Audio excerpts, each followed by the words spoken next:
Сәлем, құрметті оқырман. Әңгіме ұнаса, өз пікіріңізді қалдыра кетіңіз.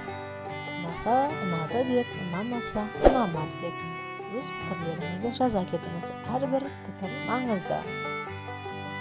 Ет зауытында жұмыс жасайтын Гүлжан деген келіншек бір күні жұмысын аяқтап болған соң, ет сақталатын тоңазытқыштары бар салқын бөлмеге бір нәрсені тексеру үшін кірген болатын. Бірақ ол кері шыға алмай қалды. Есік сырттан жабылып қалыпты. Қанша тырысқанмен сірескен темір есікті ашу мүмкін болмады. Сырттан біреу көмекке келмесе, іштен аша алмайтынына көзі жеткен Гүлжан жәрдем ететін адам шақырып, бар даусымен айғайлай бастады.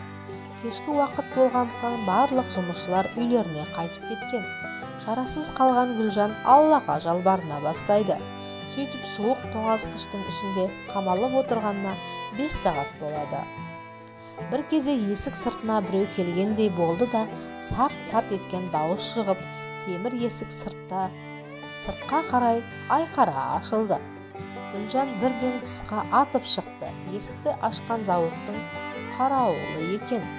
Іші қорқыныштан, сырты суықтан әбден мұздаған келіншек әрең дегенде сабырға келді. Есін жинағанда қарауылдан мұндай уақытта есікті неге ашқанын сұрады. Ол кісі былай деп жауап берді: мен бұл зауытта жұмыс істеп жатқаныма 35 жылдай болыпты. Мыңдаған жұмысшылар келіп кетіп жатады. Алайда сол мыңдаған адамдардың ішінде тек сіз ғана менімен таңертең амандасып, кешкісін қоштасып кететінсіз. Көбісі мені көздеріне де ілмей, тіпті адам деп те санамайтын.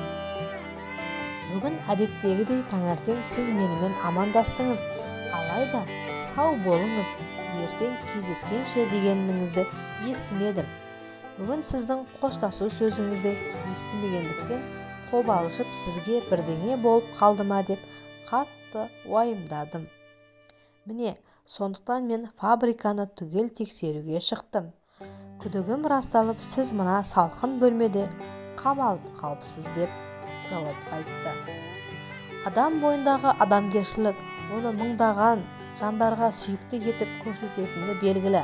Ендеше айналамыздағы барлық адамдарды сыйлап, қарым-қатынасымызды үзбеңіз. Себебі сіз ертең не болатынын білмейсіз. Құрметті ағайын.